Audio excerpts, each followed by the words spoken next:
Hello, you're listening to Recalibrate and Go, a podcast brought to you by Aptude. I'm your host, Michael Foster.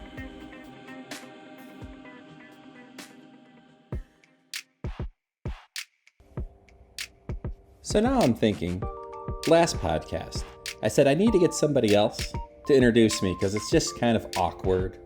We're on podcast number 10 right now. Well, I'll tell you what, if you're listening and you think you can do a better job than me, which by the way, I'm sure you can, record yourself saying, hey, my name is so-and-so and you're listening to Recalibrate and Go, brought to you by Aptude.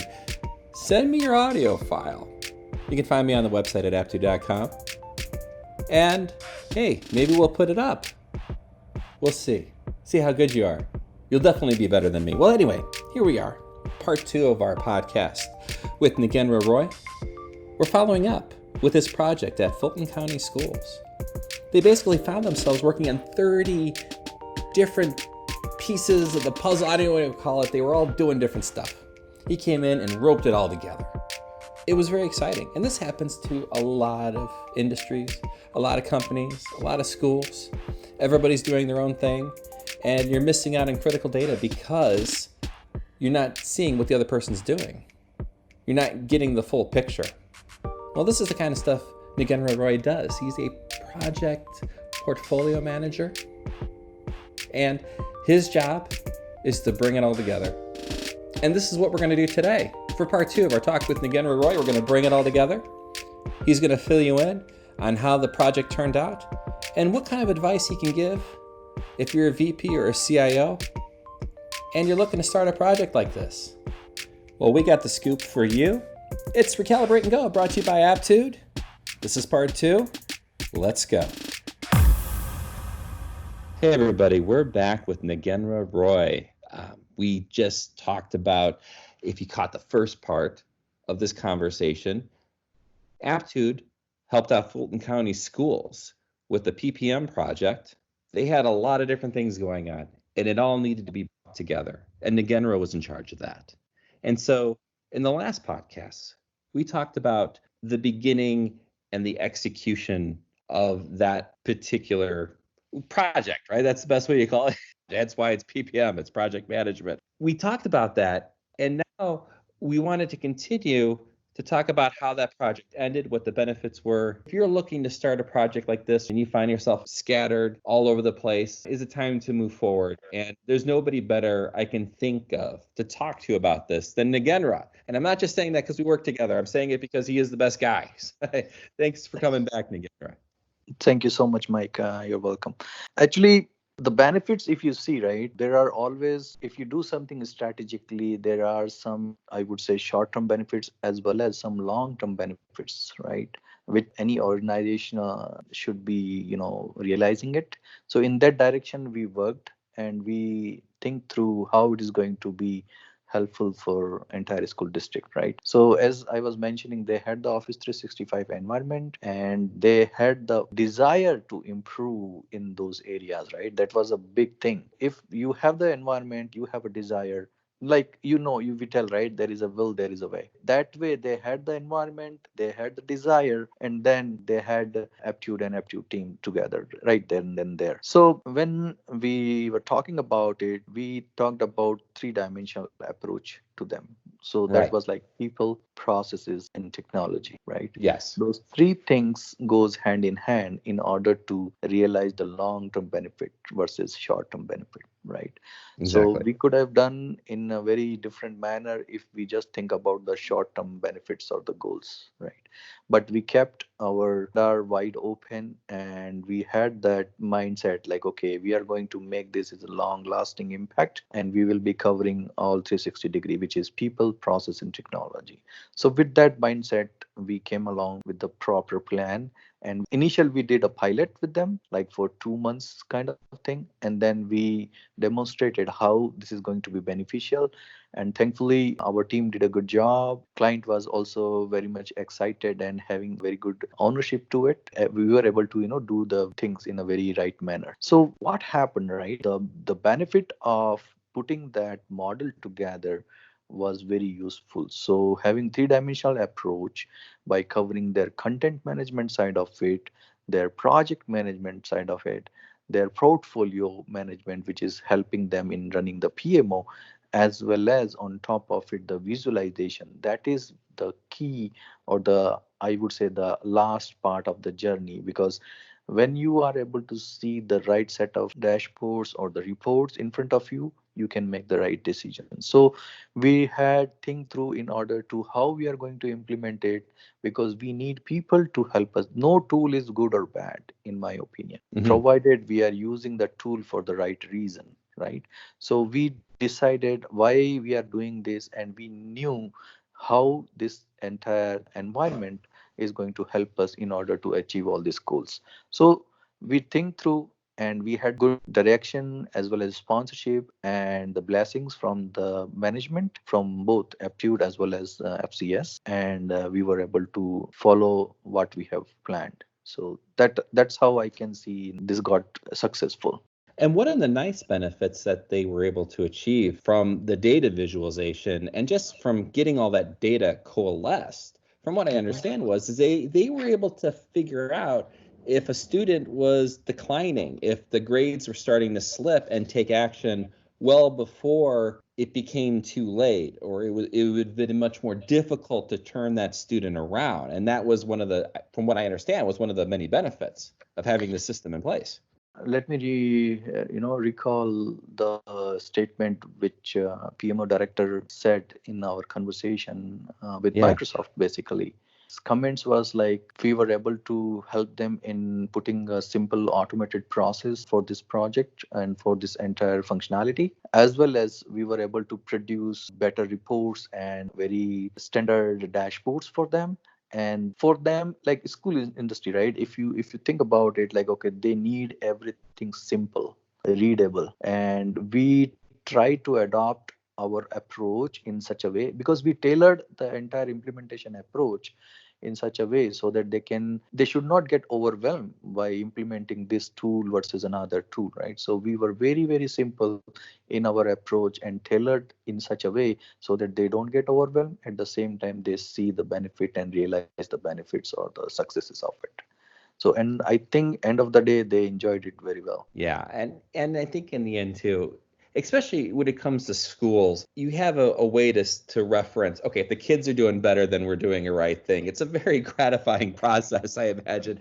Yeah, private industry and stuff, it's very nice. You get more sales, you get better rate of return, and but kids getting better grades, I think, is very gratifying.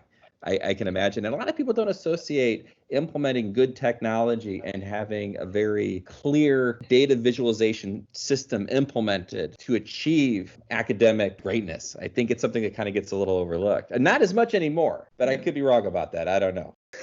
No, you are there. The thing is, right?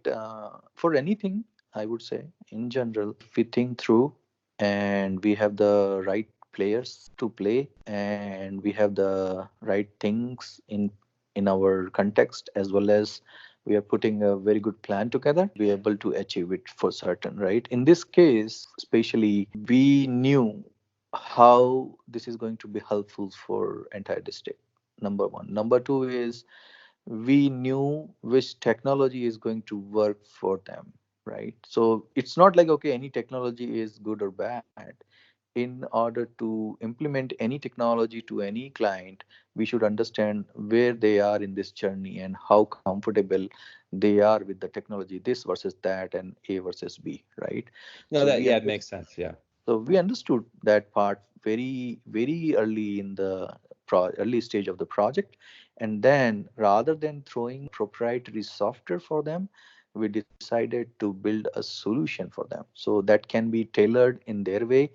It is not going to be told like, okay, this software we purchased from this vendor. This solution was made for Fulton County Schools, built by their own team and used by their own teams, and will be using their team for very long time.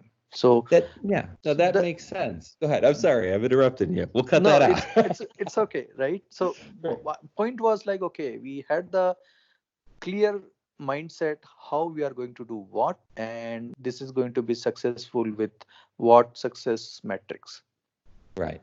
It's funny because when you mention that, and I found this too, because I build websites, I work in web design. For those who don't remember from the last 8 podcasts in which I talk about myself, I'm basically the art director at Aptude.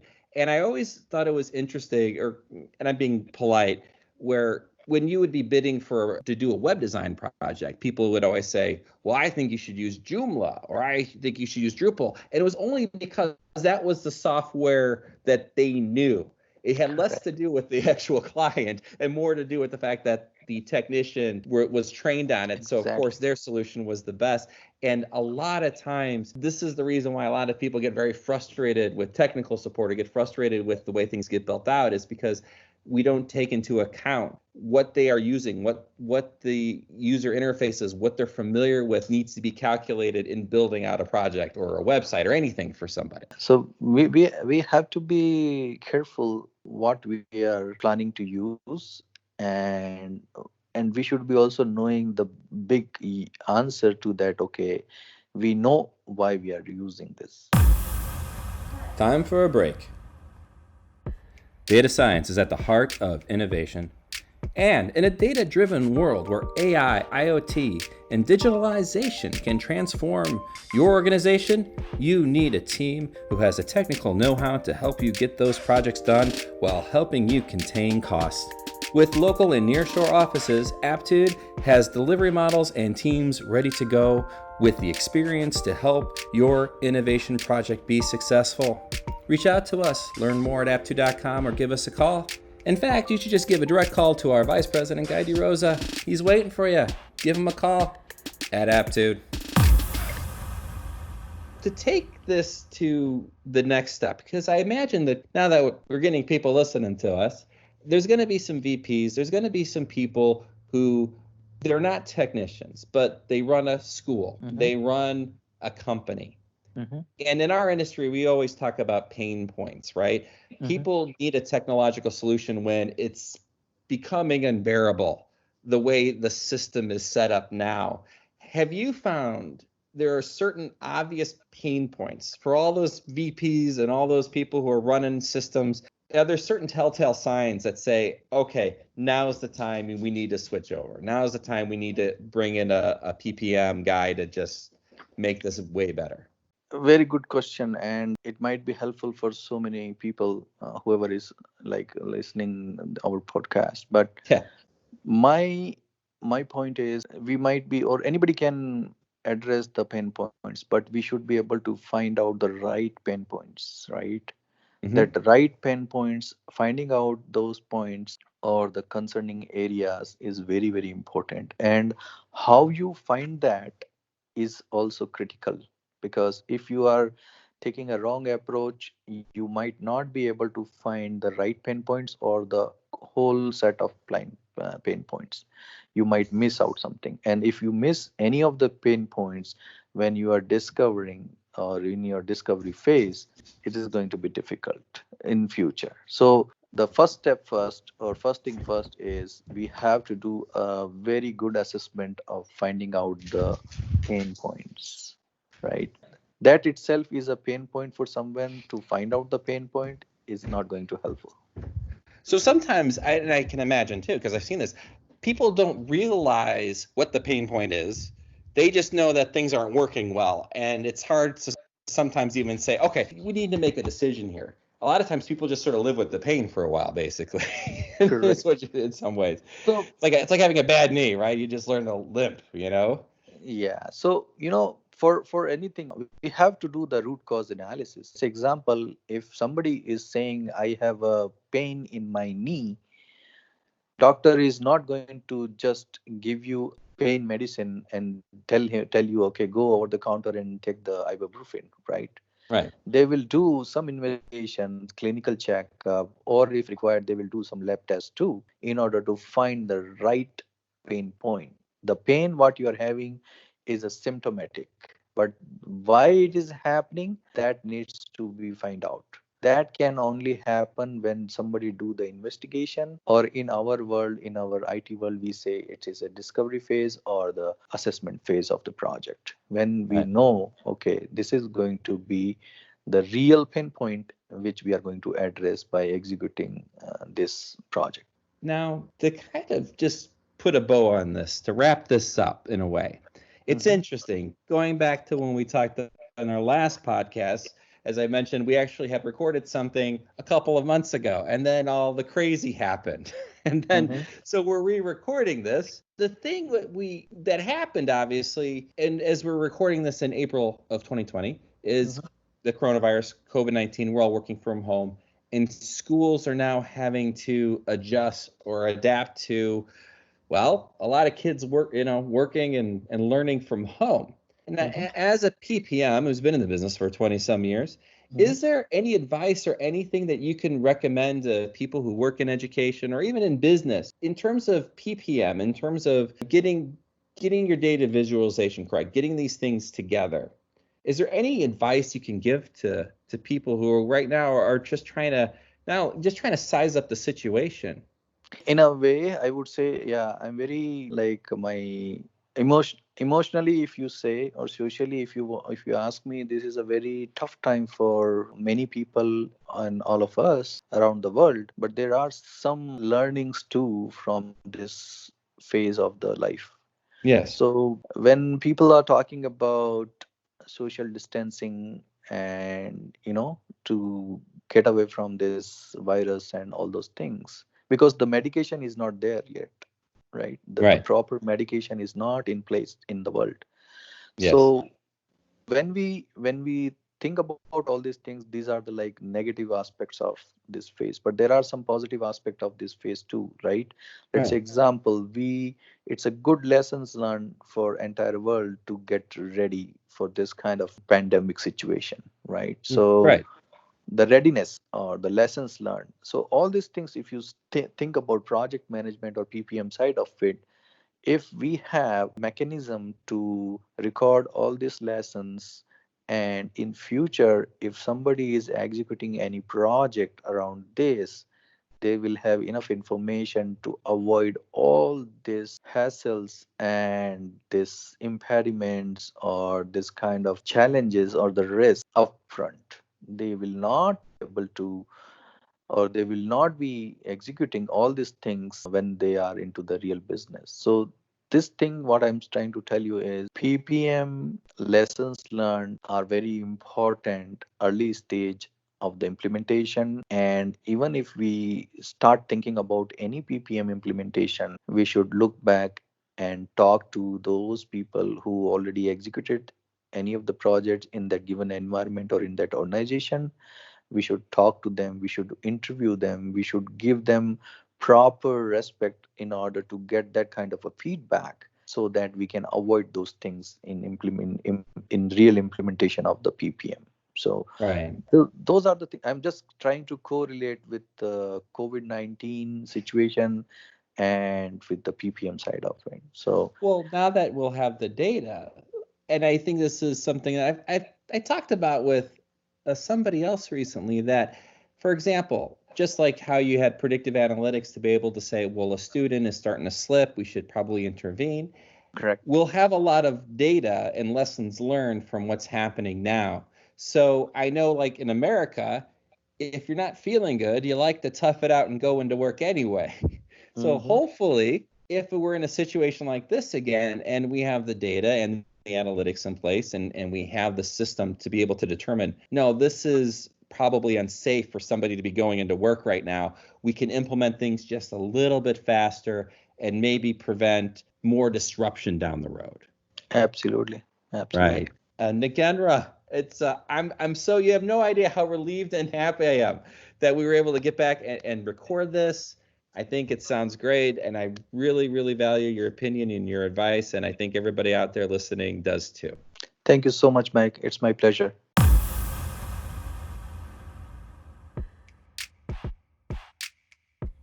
A big shout out and thank you to Nagendra Roy.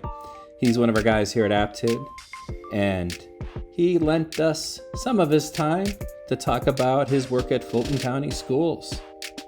This is episode 10 of our Recalibrate and Go podcast. You can find us everywhere on Spotify, on Stitcher, on YouTube, on SoundCloud, on TuneIn, and Apple Podcasts. Visit our website at aptude.com/podcast to learn more. I still think it's a good idea, putting up a sort of contest, if you will. If you want to be the voice who introduces me, says, hey, my name is so-and-so, and you're listening to Recalibrate and Go, a podcast brought to you by Aptude, shoot me an email. Send me your file. We'll see if we can use it. And you just get bragging rights that you're part of a fledgling podcast in this environment. If you haven't already, visit aptude.com and check out our newsfeed, our blog. It is, I don't know how else to say it. It's got so much information, you're going to fall over. Your brain's going to explode. You're going to learn so much about tech, and if you're a VP and you got a meeting next week and you need to know what the hell you're talking about, I mean, that's what our podcast is for. That's what our blog is for. We're here to help you. Whether you're our client or not, we're here for you. We work for you. Coming up, we're going to have some more Aptude team members. Eric D. Jesus is going to talk about Power BI. You're going to want to stick around for that. You've been listening to the Recalibrate and Go podcast, brought to you by Aptude. Thanks for listening.